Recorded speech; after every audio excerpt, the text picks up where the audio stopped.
Bom dia a todos. Bom dia. Tirando a máscara aqui, senão falta o ar para falar. Então, o pessoal aí do fundo está escutando bem? Vocês também, né? Bom, a gente vai falar hoje de um assunto muito presente em nossa vida e mais do que atual, né? Desde as épocas remotas da humanidade, o medo está presente. E hoje, nesses tempos tão incertos que nós estamos vivendo, ele se sobressai e muitas vezes coordena os nossos pensamentos, as nossas ações e as nossas falas. Então, a minha proposta hoje aqui na palestra é tentar trazer um pouquinho para vocês um pouco de conhecimento acerca do medo e também alguns toques para que vocês consigam identificá-los e também controlá-los de alguma forma, tá bom? Então, o que primeiro então seria o medo? Então, o medo é uma emoção presente em quase todos os seres da natureza, representado por um conjunto de sentimentos que se manifestam com grande inquietação e angústia diante de um perigo real ou imaginário, de um fato desencadeante de ameaça, pavor, susto, perdas e dor profunda, seja ela física ou mental, entre outros. O medo, então, ele é natural e decorrente do instinto de conservação que temos gravado em nosso ser, conquistado através das vidas sucessivas. Então, o que esse instinto aqui de conservação quer dizer? Se você for lá no livro 3 do Livro dos Espíritos, vai ter a parte das leis morais. O que são essas leis morais? São as leis que regem o universo inteiro. Então, se for do outro lado do universo, essas leis funcionam, como funciona aqui pra gente. E essas leis, elas estão gravadas em nosso consciente. Então, todos, de certa forma, conhecem essa lei, ou de forma inconsciente, empírica, natural, dentro de si, ou de forma consciente, né? E esse instinto de conservação é uma delas. E o medo, ele é uma derivação desse instinto de conservação. Então, quando lá Deus criou a centelha divina, o princípio inteligente, que estagiou nos 3 reinos da natureza, os inferiores, né, o reino mineral, vegetal, animal. Quando ele chega no animal, ele começa a adquirir os instintos. E o que são esses instintos? Então, se você estiver ali andando na praça, tiver uma pomba, e você passar perto dela, ela vai te ver, o que ela vai fazer? Ela vai voar. É um instinto do quê? De conservação. Ou seja, tem um perigo iminente para ela, então ela está se defendendo, se protegendo, né? À medida que nós entramos no reino hominal, ao qual estamos inseridos, nós temos que racionalizar esse instinto, tá? Então, a partir do momento que a gente ganha as nossas escolhas, que é o nosso livre-arbítrio, a nossa consciência, a gente começa a se questionar, a raciocinar. E aí a gente vai se distanciando desse instinto. Afinal, é isso que nos separa dos animais, não é mesmo? Então, essa é a ideia. Então, o medo é nada mais, nada menos que esse instinto de conservação, que a gente ainda tem dentro de nós, tá? E ele é um sintoma proveniente da insegurança e da incerteza em face de certas situações da vida. Então, quando eu me sinto inseguro, eu sinto medo. Quando eu tenho uma incerteza, eu não sei o que vai acontecer, eu sinto medo. Ou quando, por exemplo, eu não quero sentir dor. Então, o que acontece? Eu sinto medo. Então, é uma defesa, a defesa, nós, espíritos, nós temos isso. Tantos animais também têm, tá? Bom, mas, à medida que vamos evoluindo e desenvolvendo a razão, os medos vão deixando de ser maquinais, automáticos, e passam a ser racionais. É isso que a gente tem que trabalhar dia e noite, para que todos aqueles instintos, eles parem de ser maquinais, automáticos, e comecem a ser racionais. Então, vamos pegar um exemplo. Se você está lá na cozinha, aí você está lá conversando, aí você não percebe que coloca a mão no fogão. Quando você coloca, você já tira rápido. É rápido, automático. O que é isso? É o instinto. A gente não pensou para fazer, foi automático. Então, todos os instintos, eles são automáticos, são rápidos, a gente não pensa para fazer. Agora vamos trazer para um mais, digamos, mensurável. Uma criança está lá brincando, aí com outra criança, aí a criança vai pegar o brinquedo dela. O que ela faz? Rapidamente ela pega o brinquedo e puxa para ela. O que é? O egoísmo. É um instinto. Ou seja, se eu não pegar para mim, outro vai pegar. Eu tenho que cuidar de mim. É um instinto, é rápido. Nem pensa para fazer. Então, o egoísmo, o orgulho, todos esses males inerentes ao ser humano são por causa que nós ainda estamos muito maquinais nos instintos, tá? Só que qual a diferença de nós com os animais? Os animais não fazem por maldade ou por falta de amor. Eles não têm consciência, mas a gente sim, né? Então, não temos nós não somos iguais aos animais. Então, a gente tem que começar o quê? A evoluir. E evoluindo, a gente para de ter esses instintos selvagens, mais primatas. Tá bom, Anderson, mas tem gente que fala que o medo, ele é uma doença. Vamos ver o que a psiquiatra especialista em terapia regressiva, Maria Júlia, fala. Ela fala o seguinte: o medo em si não constitui uma patologia, e sim um comportamento de cautela para a maior segurança do indivíduo. Ele é racional, perfeitamente controlável, não interfere nas atividades diárias, nem desencadeia sintomas físicos psicossomáticos. O que é esse psicossomático? É a somatização do nosso emocional, dos conflitos no nosso corpo físico. Então, se a gente está com raiva, está nervoso, gastrite nervosa. É isso que ele quis dizer aqui. Então, o medo em si, ele não é uma doença. O medo, ele faz parte da natureza. Ora, se o medo deriva do instinto de conservação, ele, de certa forma, tem uma conexão com o instinto de conservação. Então, quem criou aquele instinto de conservação? Deus. Então, ele em si é mau? Não. Somos nós que fazemos o mau uso dele. Então, quando o medo ele é desproporcional, ele acaba sendo uma patologia. Então, a ausência do medo, ela causa a imprudência, certo? E também, o medo exacerbado, ele também pode causar vários problemas emocionais e até físicos, imprevisíveis, tá? Que a gente vai ver lá para frente. Então, o medo em si não é uma doença. Bom, e de acordo com o Dr. Jaider Rodrigues de Paulo, que é médico psiquiátrico do Hospital Espírita André Luiz, olha, vejam bem, Hospital Espírita, já existe Hospital Espírita lá em BH, tá?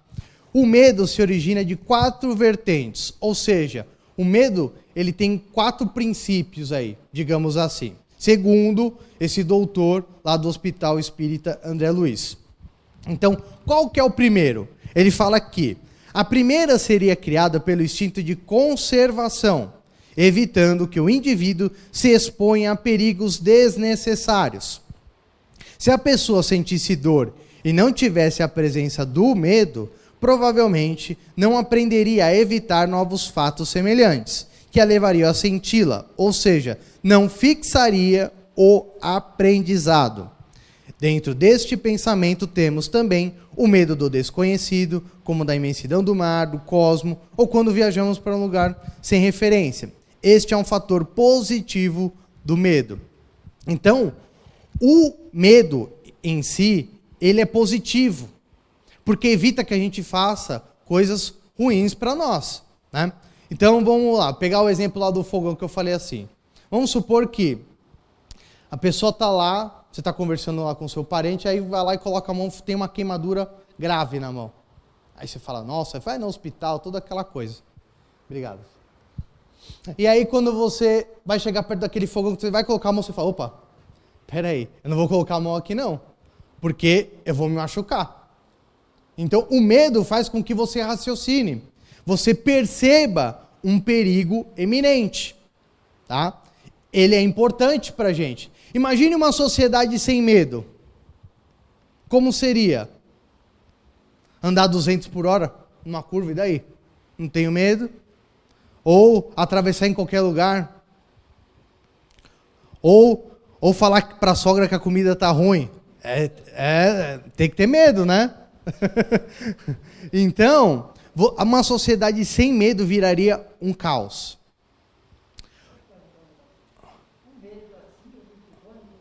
Oi?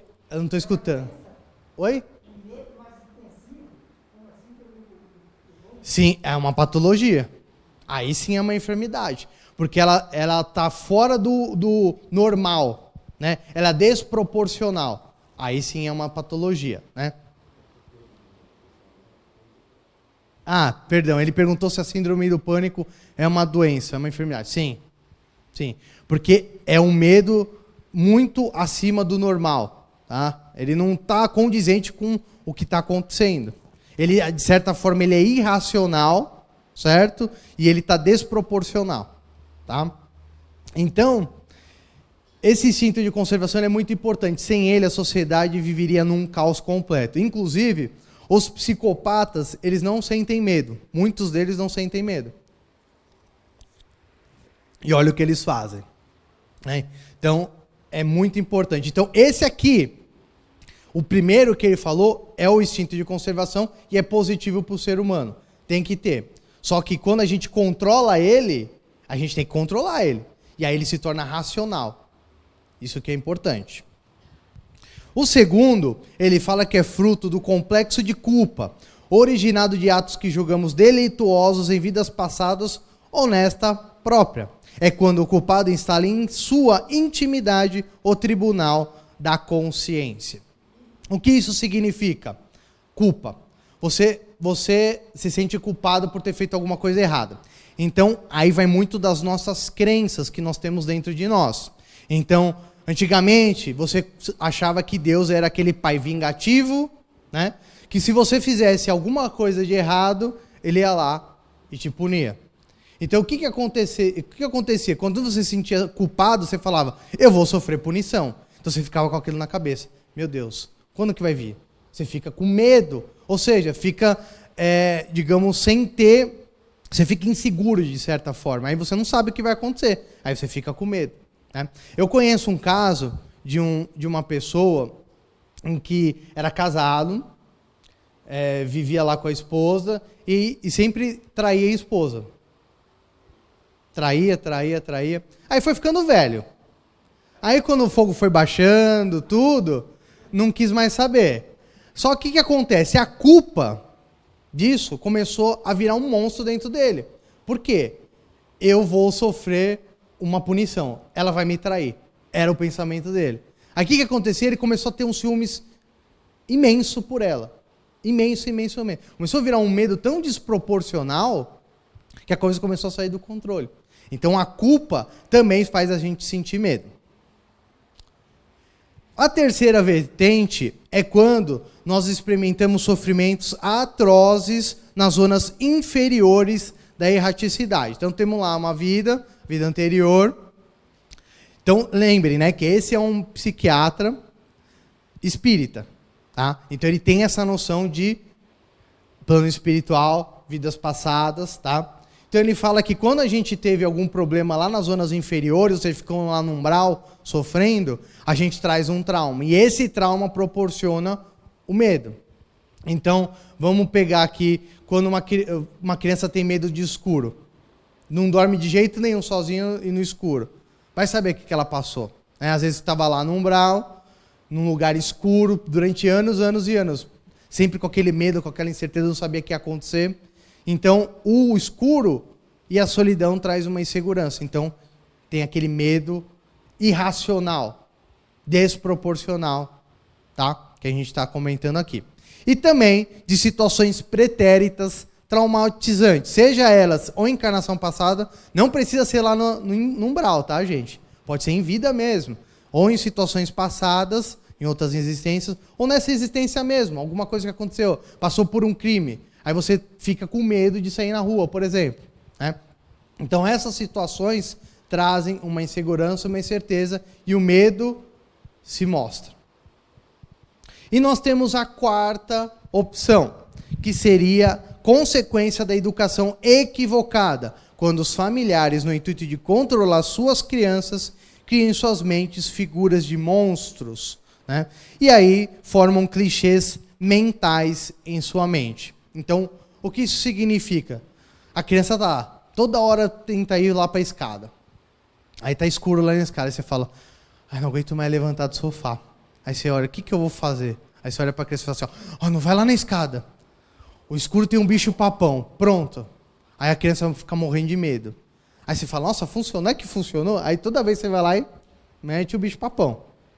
O que vai acontecer? A criança vai crescer com um monte de problemas sem você saber que você é o responsável. Vai ter medo do escuro, sei lá, medo de lugares desconhecidos. Ela vai criando esse medo. E se ela não controlar, ele se torna irracional e desproporcional. Tá bom, Anderson, então você falou que esse medo irracional e desproporcional gera alguns problemas. E quais são esses problemas? Um eu já falei, que é a falta dele. A gente se torna imprudente, né?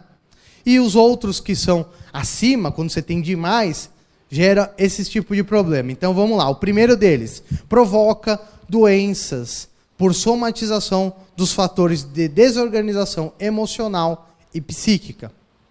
Então, cria as tão famosas fobias, transtornos, né? Síndromes, como ele disse ali, a síndrome do pânico, e entre outros. Então, o medo, ele traz muitos, mas muitos problemas emocionais. E ele, quando não tratado, ele começa a somatizar no corpo de alguma forma. Tá? Inclusive, pode até levar a suicídios, entre outros. O medo de enfrentar os seus problemas e resolvê-los impele as pessoas a conectarem-se com outras mentes desencarnadas que lhe inspiram e sugerem a fuga nos vícios. Então, um outro problema é a obsessão. Então, quando a gente tem algum problema emocional, a gente abre portas lá do plano espiritual. E essas portas atraem seres que têm a mesma energia que nós, certo? Então, os obsessores, o medo é um prato cheio para ele. Inclusive, através do medo, eles nos controlam. Eles ficam com aqueles pensamentos, não, mas você vai, mas você pode ser assaltado. Aí você fala, não vou no GESB hoje. Ou não vou na casa espírita. Nossa, não vai, tá muito... Aí você, meu Deus, será que o vírus está aí? Não vou mais. Pronto. O medo faz com que eles te controlem. Não só os obsessores, os próprios encarnados também. Né? Também controla através do medo. Todos os regimes aí, né, ditatoriais são controlados através do medo. A pessoa sente medo, ela não faz nada. E aí ela é totalmente manipulável e controlável. O medo de não pertencer a um grupo, de ser julgado ou de ser perseguido, compele a pessoa a não fazer a coisa certa e ir contra os seus princípios, apenas para não ficar mal com esse grupo, cometendo absurdos e injustiças do ponto de vista moral. Então você vê lá uma coisa errada, mas o medo de ser julgado, o medo de ser criticado, o medo de você não pertencer a um grupo, faz com que você, não é comigo mesmo? Por que eu vou me intrometer? Deixa eu cometer injustiça, não sou eu? Aí o que acontece? Você cria um débito para você. Só que isso, lembra da culpa? Depois vira um tormento para você. E aí você tem um monte de problema e não sabe de onde que veio. Aí você tem que ir lá descobrir qual que é o medo, qual que é a culpa, qual que é o problema, para tratar. Né? Vamos tentar evitar isso. O medo e a frustração de não ter algo ou alguém levam ao crime e ao egoísmo. Então, esse medo de não ter alguma coisa, de não ter o que fazer, o que comer, faz com que a pessoa cometa crimes. Né?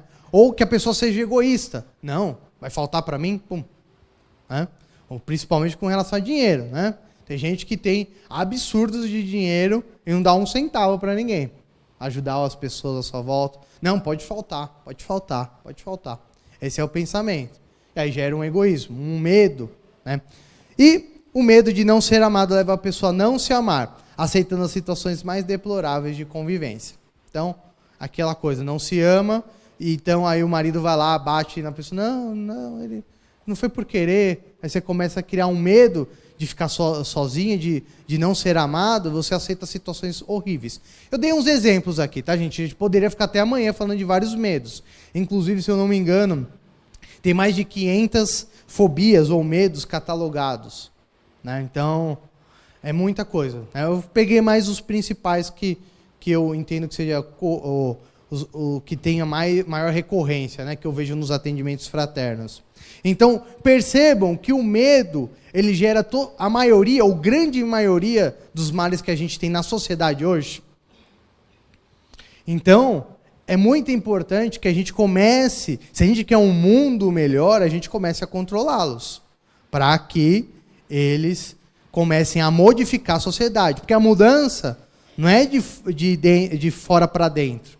Não é todo mundo melhorar para eu melhorar, não. Começa no indivíduo. E aí, melhorando o indivíduo, melhora a família. Melhorando a família, melhora a vizinhança. Melhorando a vizinhança, melhora... Aí vai indo. É uma cascata, né? Tá bom, você falou aqui do medo, você falou dos problemas, você falou que ele pode ser... Ele tem que ser racional e controlável, né? Que não tem problema.